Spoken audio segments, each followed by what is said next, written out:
Yang saya hormati bersama, yang saya hormati Dr. Haja Ida Fauziah, MSI, selaku Menteri Tenaga Kerja, Bapak Anwar Sanusi PhD, Sekjen Kemenaker, dan semua pejabat tinggi media, semua yang di lingkungan Kemenaker, dan teman-teman yang hadir offline di sini, di pondok kami.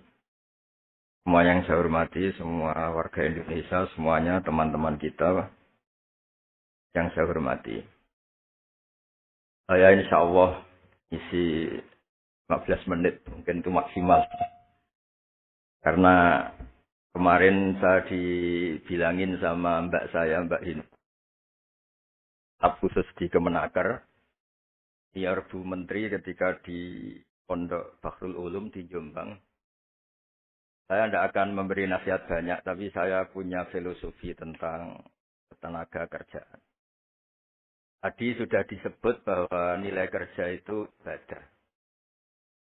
Agama manapun pasti setuju kalau orang mendapat rezeki atau mendapat kebutuhannya lewat jalan yang halal.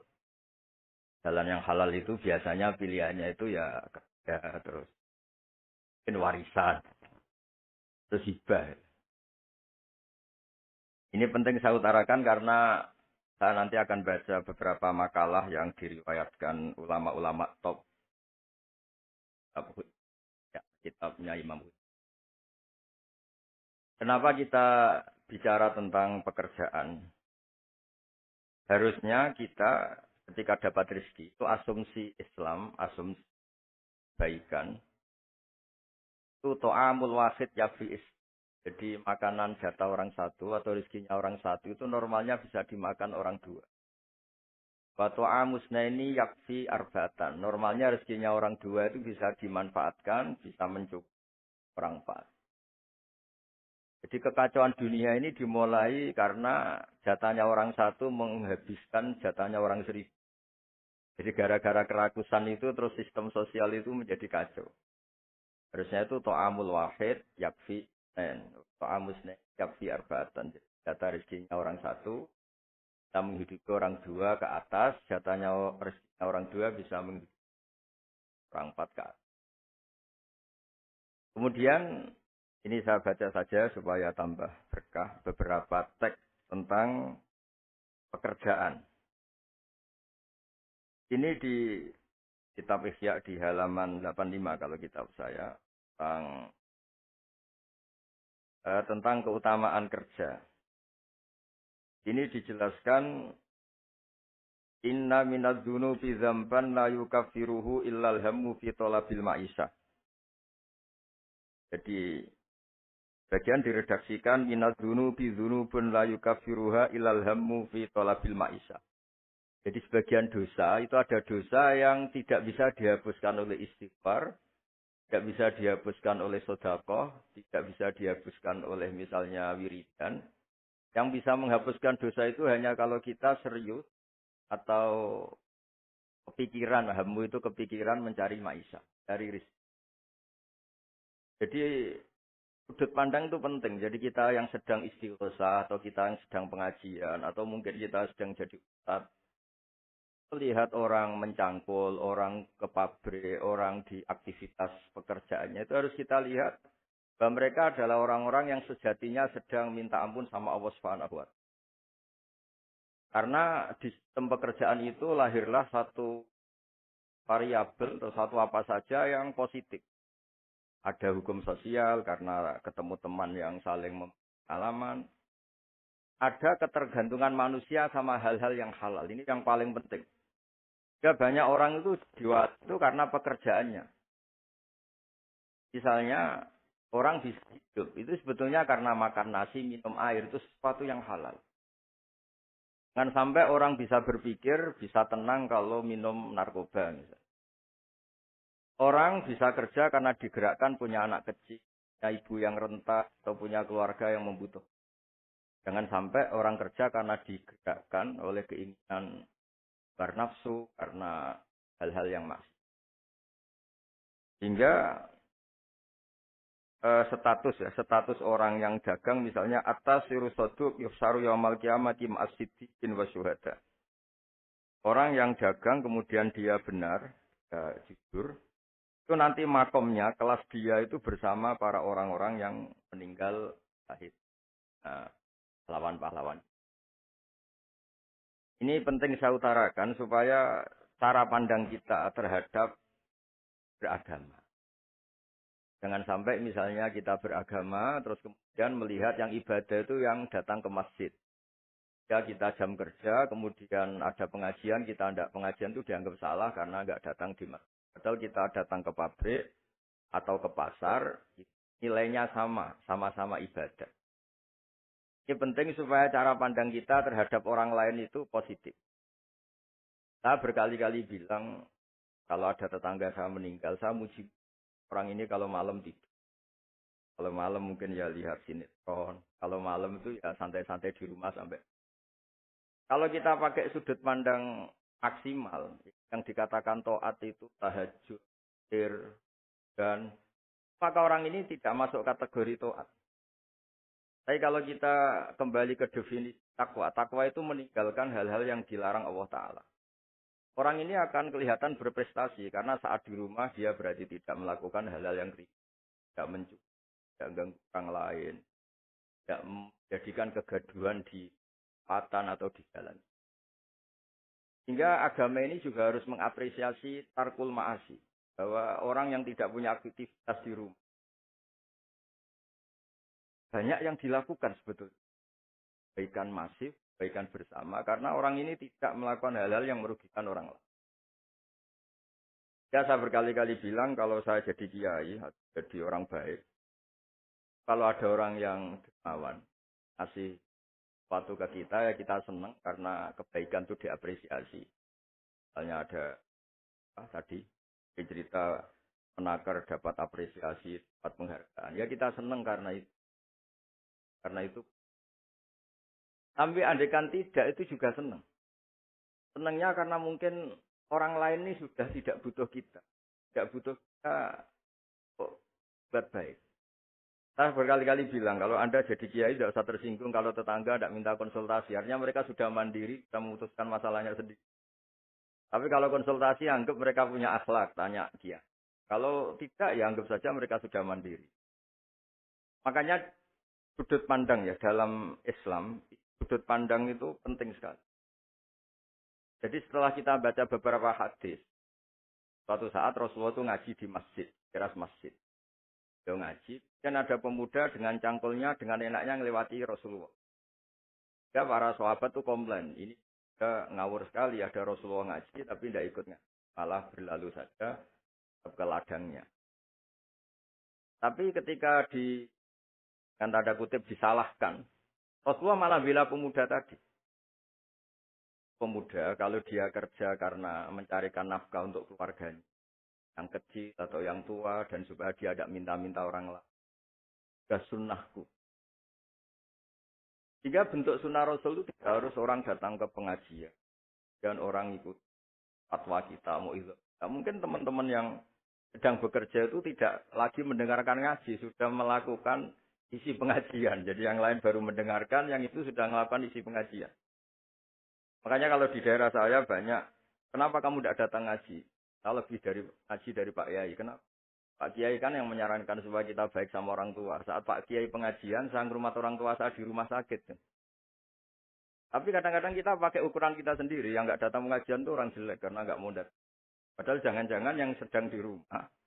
Itu yang sedang melakukan isi pengajian itu. Ya dia tidak datang karena ngerawat orang tuanya. Karena sedang asik dengan istri. Harus disebut bagian dari kebaikan. Nah, dalam kebaikan Islam, Nabi pernah ngendikan, "Fi ahadikum sedekah." Kamu kumpul dengan istri kamu itu sampai sahabat protes. Ya Rasulullah, masa ayat ti ahaduna syahwatahu wa walahu ajrun. Masa urusan seneng-seneng sama istri dia dapat pahala. Nabi menjawab, "Alaysa law wada'aha fi haramin akana aliwis." Kalau pelampiasan syahwat itu hal yang negatif atau yang haram, dia akan dosa.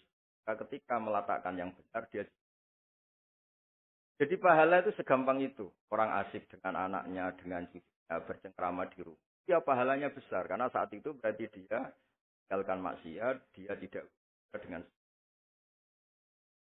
Nah, pekerjaan juga gitu. Mungkin orang lain dapat uang karena transaksi narkoba. Mungkin orang lain dapat uang karena kejahatan. Orang lain dapat uang karena menikah. Orang-orang yang bekerja luar biasa dapat rezeki. Harus kita apresiasi. Ya makam orang-orang ini, makomnya itu nanti kalau meninggal ma'asid syuhada. Orang-orang punya gelar asid, gelar yang luar biasa dalam khazanah kewalian. Orang-orang yang bekerja itu nanti makomnya seperti itu. Itu adalah inspirasi kita yang luar biasa. Sehingga nanti kita tidak melihat orang lain itu, wah, wong kok kedudukan tok, orang orientasinya dunia tok, bekerja terus, ingin kaya raya, ya wis kan. Kita tidak boleh berpikir.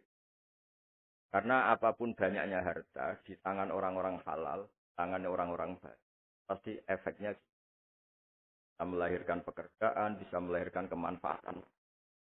Dan Nabi kalau musim dagang itu, dari 10 rizki itu 9 berkahnya ada di pedagang. Karena kalau pedagang itu sekikir-kikirnya pedagang, dia harus mengeluarkan uang, bayar supir, bayar satpam, bayar yang ngirim jasanya, dan sebagainya. Ya uang tetap berputar. Tapi sebaik-baiknya Anda kalau tidak dagang, itu mungkin uang ditabung, uang mandek. Ya, potensinya itu ikhtikar. Ikhtikar itu menyimpan. Kalau ngelebih kota tertentu, sekarang oleh. Karena saya nekun keilmuan agama, maka saya hanya cerita bahwa betapa Allah itu ngapresiasi pekerja. Nabi Dawud itu seorang raja, kaya raya. Tapi beliau tidak mau makan illa mingkas biasi, kecuali hasil hanya sendiri. Masyhur itu di riwayat, beliau seorang raja, tapi hanya makan kalau tembikar atau anyaman bambunya atau apalah. Pokoknya dari anyaman bambu itu terjual. Kalau hari itu nggak terjual ya nggak bisa makan. Padahal beliau seorang raja, saking ingatnya. Supaya rezeki yang dia makan, yang beliau makan, mingkas biati. Dari hasil karyanya sendiri. Banyak kiai-kiai guru kita yang secara lahir kaya. Tapi yang pondok, yang untuk dirinya itu sekadar. Bahkan saking ekstrimnya di kiai itu ada seorang kiai yang pisang tanam secara halal dan di tanah yang pasti halal. Setiap makan yang rofahiyah itu ya agak hura-hura itu. Kafaroi dengan makan pisang itu. Satu pisang dibagi-bagi dan dianggap kafaroh. Nah kenapa cara-cara publik itu banyak rofahiyah? Rofahiyah itu begitu. Mungkin kalau kita kiai kecil, atau tokoh kecil, atau siapa saja yang nasibnya kecil, mungkin kita muassis, kita pendiri. Misalnya ada kiai kecil, kampung tertentu, kita pendiri. Tapi mungkin setelah kita jadi kiai besar itu, jauh diundang masjid itu. Dan kemudian posisi kita mendapat. Yang menjadikan kita harus tawadhu. Seperti tadi, syairnya Mbah Mus tadi. Ketika kiai kecil, pendiri masjid, tanah kita dipakai masjid. Setelah kita kiai besar kok dapat uang dari masjid. Mungkin karena kita kuliah tidak pati pinter itu, kelasnya jadi tokoh di pedalaman. Akhirnya kita mungkin, apa di situ yang manfaat?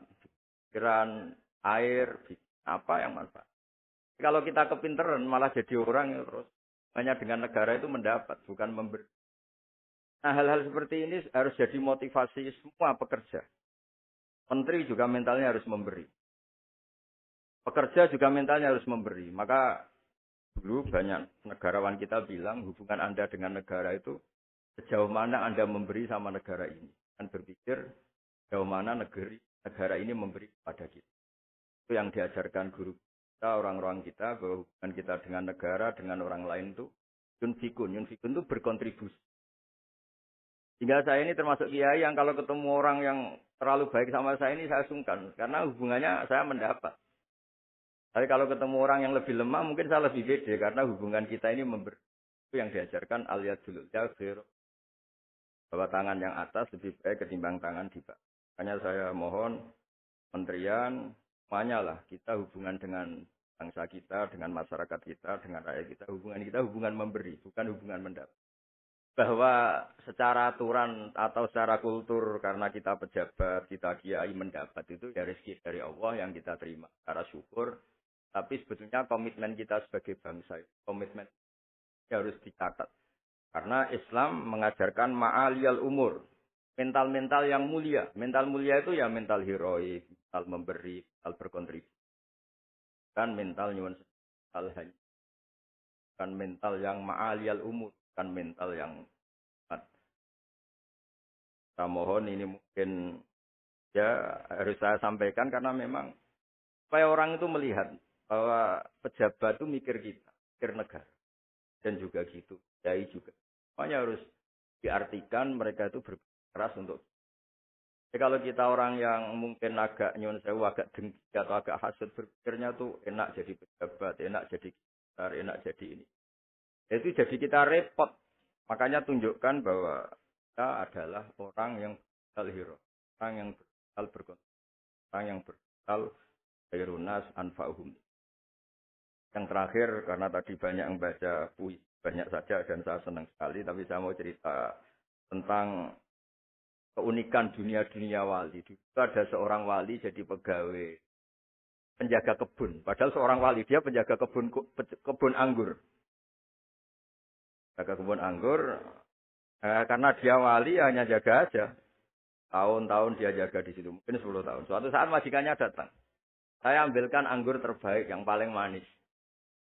Karena dia agak pengalaman ngambil yang merah merona. Yang tidak kehitam-hitam diambil. Ternyata kecut sekali. Masam sekali. Majikannya marah-marah. Kamu kerja di sini 10 tahun tidak pengalaman. Harusnya kamu bisa membedakan mana yang manis, mana yang masih masam. Ya, saya ini kan kiai, jadi tidak pernah ngambil sesuatu yang tidak hak saya. Nah, kira-kira kalau Anda punya karyawan seperti itu tuh bingung apa enggak? Kalau dibilang khianat, tidak pernah khianat. Tapi akhirnya nggak bisa disuruh karena nggak pengalaman. Barat Anda punya pembantu, ayo anterin saya tidak bisa nyupir. Mobil nganggur banyak kok tidak bisa nyupir. Saya tidak pernah gasap. Jadi itu memang apa ya. Jadi akhirnya terus majikan tadi, dah kamu jadi guru, saya jadi ustaz, kamu nggak pantas jadi kerja kata terus akhirnya. Dan ternyata ya, tadi termasuk wali besar yang hajana kuali kerja 10 tahun di sama sekali nggak pernah makan. Suatu saat majikannya datang minta diambilkan anggur terbaik. Jadi dia ngambil sekenanya yang dikira baik. Terus ternyata itu kecut sekali masam sekali. Dia dimarahin karena dia nggak pernah sama sekali batu ngambil. Dia merasa kualitas ya dijaga, amanah dijaga, tapi komitmen terhadap kebaikan bersama karena kalau kita bangkrut yang sakit ya pangan saja bukan kemenaker saja. Kalau negara ini kolab yang bingung nggak presiden saja kita semua merasa salah sebagai bangsa yang bersama ingin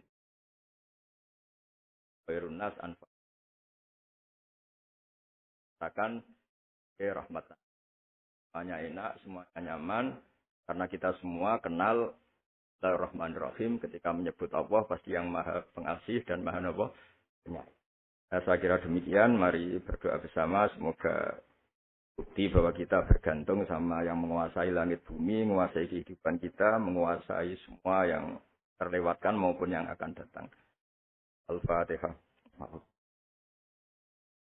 Bismillahirrahmanirrahim.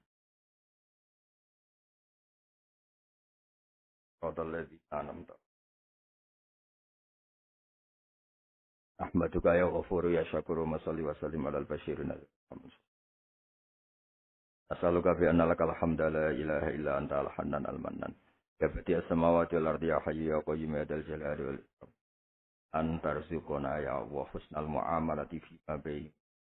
Waj'alna aminin mutmainin alladzina la khaufun 'alaihim wa lahum waj'al baldatana ya baldata indu. Mutmainnat. Ya'tina ya warisku karahatan warzuqna insyirahus sadri laka. Warzuqna salimin ghanimin mu'afin min kulli bala'id dunya al akhirah. Rabbana atina fid dunya hasanah wa fil akhirati hasanah. Sallallahu ala sayyidina Muhammad sallallahu alaihi wasallam. Subhana rabbika rabbil izzati amma yasifun. Salamun alal mursalin. Alhamdulillahi rabbil alamin.